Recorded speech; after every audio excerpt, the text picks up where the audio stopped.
दुनिया में सबसे तेज रफ्तार प्रार्थनाओं की है। जुबान पर पहुंचने से पहले ईश्वर के पास पहुंच जाती है। हरे कृष्ण। आज जो किस्सा मैं आपको सुनाने जा रहा हूं, ये किस्सा है देवबंद की मनीषा का। देवबंद यूपी में पली बड़ी, बचपन में भगवान कृष्ण का रूप धर के लीलाएं करती थी। बड़ी हुई, भगवान ने ऐसा घर चुना जहां स्वयं भगवान मौजूद थे। देहरादून में शादी हुई।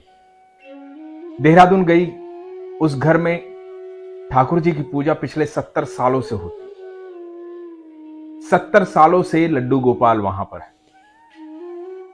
कमाई का 1% लड्डू गोपाल के लिए निकाल करके उनकी गुल्लक में रखा जाता है। भगवान को अपने घर का मुखिया मानते हैं। सुबह भोग लगता है। सुबह 7 बजे उन्हें दूध पिलाते हैं, फिर सुला देते हैं। वो इसलिए क्योंकि इनको लगता है कि भगवान जो है निधिवन रासलीला के लिए जाते हैं, सुबह देरी से आते हैं तो थोड़े आराम की आवश्यकता है। उसके बाद जब उठते हैं तो भगवान को परोठा, मक्खन ये सब खिलाया जाता है। फिर भोजन करवाया जाता है, फिर विश्राम करवाया जाता है। भगवान का भोग लगता है, भगवान की सेवा होती है। इनकी आइसक्रीम फैक्ट्री है, कृष्णा आइसक्रीम फैक्ट्री देहरादून में। शाम को भगवान को वहां घुमाने ले जाते हैं, फिर लेके आते हैं।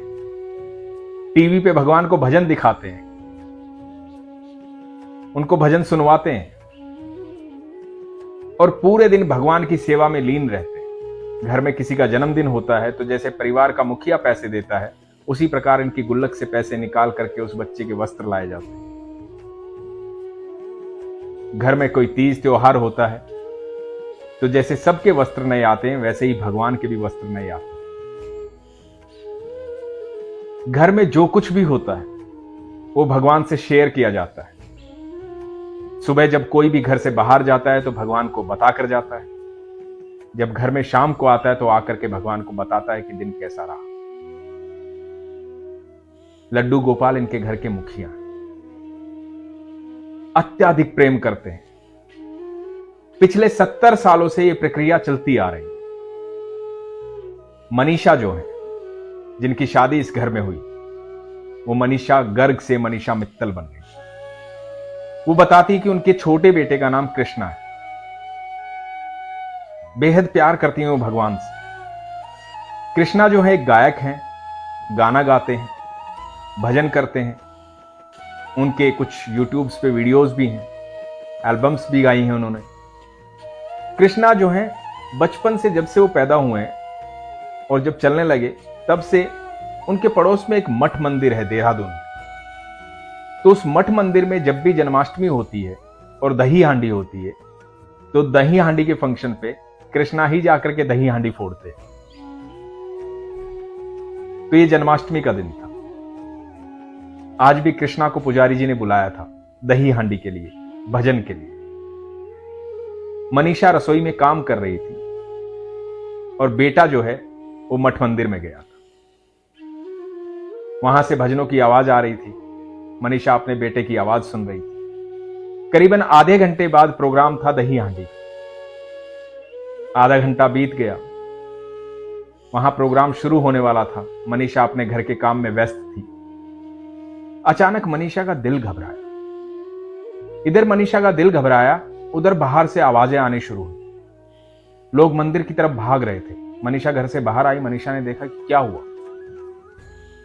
वो भी मंदिर की तरफ भागी तो पता लगा कि इनके बेटे कृष्णा जो हैं, वो करीबन 20 फुट ऊपर से नीचे गिर गए हैं और लहूलुहान हो गए। उन्हें फटाफट वहां से अस्पताल ले जाया गया। मनीषा भी अस्पताल की तरफ भागी अपने बेटे के पीछे पीछे। बेटे को अंदर ले जाया गया। डॉक्टर्स अंदर ले गए। बाहर जो डॉक्टर्स खड़े थे वो बात कर रहे थे कि शायद गले में हड्डी टूट गई है, शायद कुछ हो गया है, बहुत ही हालत गंभीर है, पता नहीं बचेगा कि नहीं बचेगा। और मां जो है वो बाहर खड़ी है, ठाकुर जी को याद कर रही है, घबराई हुई है, परेशान है, रो भी रही है, लेकिन अपने कान्हा को याद कर रही है। थोड़ी देर बाद डॉक्टर अंदर से बाहर आते हैं। घबराई हुई है, सिर्फ इतना पूछती है कि मेरा बच्चा जिंदा है ना। और डॉक्टर बोलते हैं कि पता नहीं क्या चमत्कार हुआ है, इतनी ऊंचाई से गिरा है ये, और जिस तरह से ये गिरा है बहुत गंभीर मामला हो सकता था, लेकिन सिर्फ 7 टाके आए हैं और आप कुछ देर बाद उस बच्चे को ले जा सकते हैं। ईश्वर ने बच्चे को बचाया। कमाल वहां हुआ जब ये लोग घर पहुंचे तो इनके घर के मंदिर के लड्डू गोपाल, मंदिर जो है करीबन करीबन 2-2.5 फुट ऊपर है फर्श से, और लड्डू गोपाल जो है मंदिर में भी 1 फुट अंदर की तरफ रखे गए हैं। और ये घर आते हैं और देखते हैं कि जो लड्डू गोपाल है वो मंदिर से फर्श पे गिरे। बात सिर्फ यहां नहीं रुकती दोस्तों, थोड़े दिन और बीतते हैं।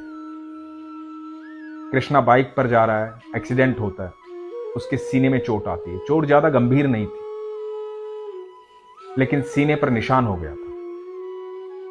घर आता है, अपनी मां मनीषा को बताता है कि ऐसे ऐसे चोट लगी। देखती है कि सीने पे निशान हो गया। दवाई लगाई जाती है, दवाई दी जाती है। कमाल तब होता है जब अगले दिन सुबह लड्डू गोपाल को नहलाया जाता है तो लड्डू गोपाल के सीने पर भी वहीं पर निशान होता है। बात यहां भी नहीं रुकती, जिंदगी आगे बढ़ती है। एक सुबह पूरा परिवार जो है हरिद्वार जाने के लिए तैयार बैठा है। ये लोग गाड़ी में बैठते हैं। जैसे ही गाड़ी में बैठ के गाड़ी स्टार्ट करते हैं तो गाड़ी के फ्रंट का शीशा जो है वो टूट के बिखर जाता है और इन्हें एहसास होता है कि कोई अनहोनी हो सकती है। ये लोग रुक जाते हैं। ठाकुर पर इतना विश्वास है इनका, इतना विश्वास है इनका कि इनको लगता है कि ठाकुर घर के मुखिया हैं तो मुखिया हैं। उसी शाम केदारनाथ में बाढ़ आती है और सैकड़ों लोग मर जाते हैं और ठाकुर सुबह ही इनकी यात्रा रुकवा देते हैं। दोस्तों, मनीषा के साथ हुई ये घटनाएं, मैंने सिर्फ 3 घटनाएं आपको बताई। ऐसी बहुत सारी घटनाएं उनके साथ होती। वो क्यों होती हैं कि पिछले 70 साल से वहां लड्डू गोपाल को, वहां कृष्ण को, वहां बाके बिहारी को घर का मुखिया माना जाता है। ये विश्वास है कि वो घर के मुखिया हैं और वो हमारे बीच में बैठे हुए। ये विश्वास है कि हमारे हर कर्म को, हमारी हर बात को, हर चीज को वो देखते और सुनते हैं, तभी हर बात उनको बताई जाती है। ये लोग उनको मूर्ति नहीं मानते, ये लोग मानते हैं कि वहां पर कृष्ण मौजूद है। मनीषा बताती है कि मेरा किसी तीर्थ स्थान पर जाने का कभी कोई मन नहीं करता। मेरी कहीं जाने की इच्छा नहीं होती, क्योंकि मेरे भगवान मेरे घर में रहते हैं, मेरे साथ रहते हैं, मेरे पास रहते हैं। जब इतना विश्वास हो जाता है, जब इतना प्रेम हो जाता है ईश्वर से कि आपको लगने लगता है कि ईश्वर आपके साथ रहते हैं, ईश्वर आपके घर में रहते हैं, सच में सारे तीर्थ आपके घर में ही आ जाते हैं। आपसे विनती करता हूं कि आपके घर में जो भगवान है उनको सिर्फ मूर्ति मत मानिए। आप जैसे भाव से उनकी पूजा करेंगे, उनसे प्रार्थना करेंगे, जैसा भाव उनके साथ रखेंगे, आप यकीन मानना उसी भाव से, उसी प्रेम से वो आपको उत्तर देंगे, वो आपके साथ रहेंगे, जैसे मनीषा के साथ रहते हैं। ये कहानी सुनाने का मकसद मेरा सिर्फ ये था। कहानी मैं इसलिए कहता हूं क्योंकि एक कथा की तरह ये हो जाती है, पर ये सच किस्सा है। देहरादून में सच में ऐसा होता है। मेरा मकसद ये था कि आप लोग जानें कि आप लोग जो 5 मिनट, 10 मिनट, 15 मिनट, 20 मिनट पूजा पाठ करते हैं दिन में, आप ये ना सोचे कि आपका टाइम वेस्ट हो रहा है। आप ये ना सोचे कि आप ऐसे ही मंदिर के सामने बैठे हैं, एक ड्यूटी पूरी कर रहे हैं, भगवान से बात की और चलो हो गया काम आज का, आज की पूजा हो गई। नहीं, आप वो 20 मिनट, जो 5 मिनट, 15 मिनट, 10 मिनट, जो भी समय लगा रहे हैं ना, आप यकीन माने आप भगवान के सामने बैठकर उनसे बातें कर रहे हैं और भगवान सारी बातें सुन रहे हैं। जिस दिन ये भाव आपके मन में आ जाएगा, उस दिन देखना आपकी जिंदगी में हर पल चमत्कार होगा। जो लोग कहते हैं ना कि आज भी क्या चमत्कार होते हैं, आज भी भगवान आते हैं, मैं उन लोगों को कहता हूं एक बार विश्वास करके देखो चमत्कार होता है। भगवान आते नहीं, भगवान हैं आपके पास, भगवान हैं आपके साथ। आंखें खोल के देखिए, अपने विश्वास को मजबूत रखिए, अपना ख्याल रखिए। हरे कृष्ण।